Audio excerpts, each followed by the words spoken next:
kita dapat berkumpul di Masjid Atin yang megah ini dalam keadaan sehat walafiat. Dalam kesempatan yang baik ini saya mewakili keluarga besar Bapak Haji Muhammad Soeharto. Di sini ada kakak saya, Mbak Tutut.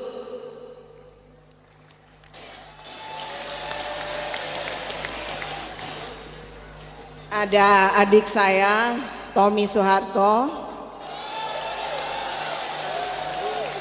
Mana Tommy-nya?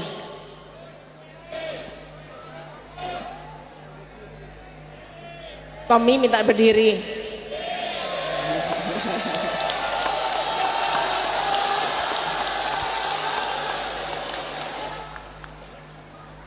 Kemudian ada adik saya juga, Mami, tapi mungkin dia sedang ngumpet karena sibuk ngurusin yang lain-lainnya.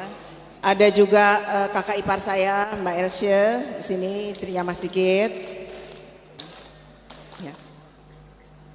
Hadirin yang dimuliakan Allah, atas nama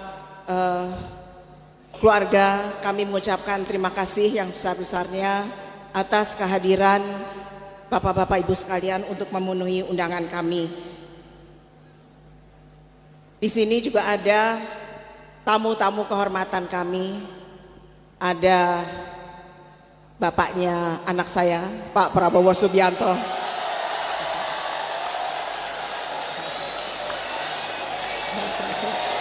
Berdiri nah.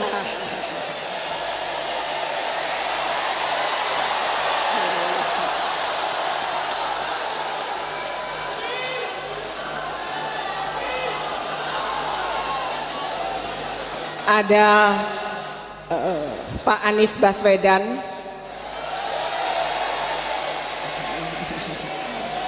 kemudian banyak lagi para habaib dan tamu-tamu terhormat yang tidak bisa saya sebutkan satu persatu. Sekali lagi terima kasih atas kehadirannya memenuhi undangan kami dalam rangka merayakan memperingati 51 tahun diterbitkannya Surat Perintah 11 Maret. Dengan melaksanakan dzikir, sholawat, dan doa untuk negeri tercinta Indonesia. Agar negeri kita dijauhkan dari malapetaka dan bencana,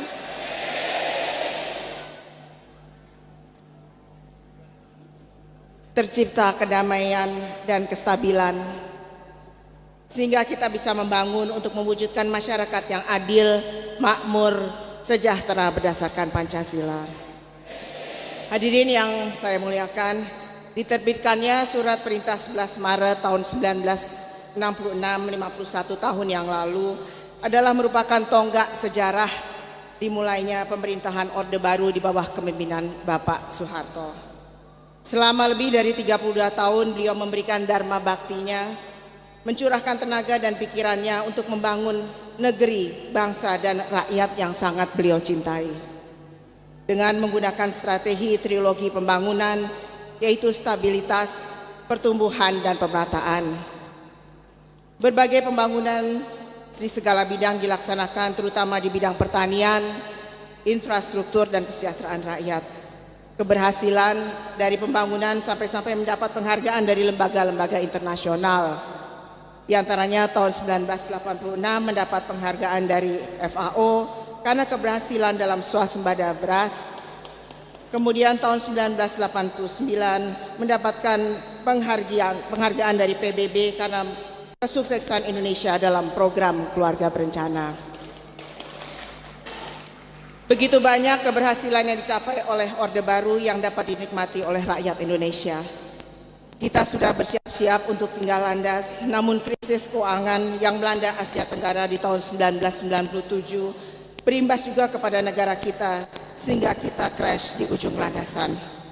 Kita dilanda krisis ekonomi dan krisis multidimensional yang akhirnya membawa Presiden Soeharto mengambil keputusan untuk berhenti sebagai presiden.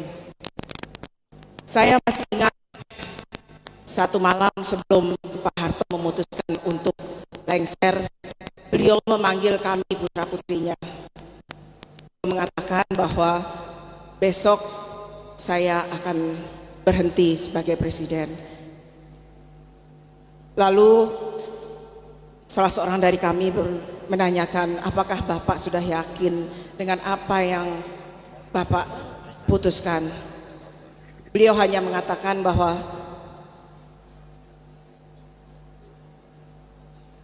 sejarah akan membuktikan apa yang Bapak dan Ibumu telah buat untuk bangsa ini. 20 tahun reformasi berjalan tidak membuat negara ini menjadi lebih baik. Bahkan kesenjangan antara si miskin dan si kaya makin jauh. Saya sangat setuju dengan apa yang dikatakan oleh Bapak Presiden Jokowi beberapa waktu yang lalu, bahwa demokrasi kita sudah kebablasan. Tidak ada lagi demokrasi terpimpin yang selalu didengung-dengungkan oleh Bung Karno. Tidak ada lagi demokrasi Pancasila yang didengung-dengungkan oleh Pak Harto. Yang ada hanyalah demokrasi liberal, di mana setiap orang bisa berkata dan berbuat seenaknya tanpa mengindahkan norma-norma ketimuran yang kita miliki. Perubahan keadaan suasana yang tidak nyaman dan menimbulkan ketidaknyamanan di berbagai tempat ini. Kita sering mendengar orang mengatakan enak zaman Pak Harto.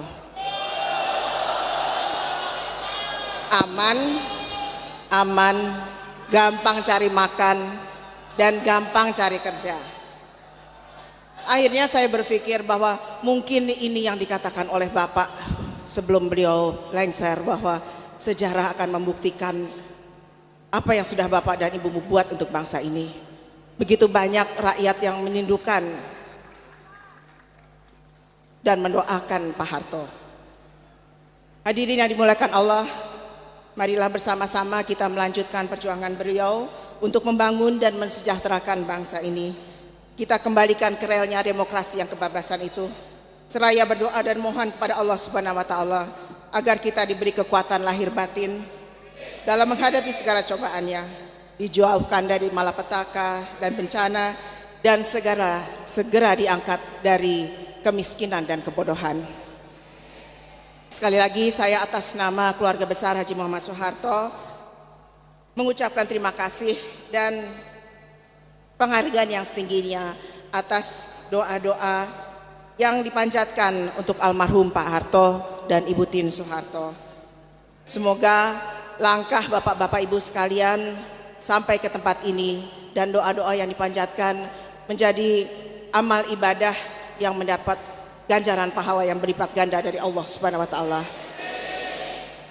Semoga Allah yang Maha Kuasa, Tuhan yang Maha Besar, senantiasa membimbing dan meridhoi langkah kita dalam mengabdi kepada negara dan bangsa.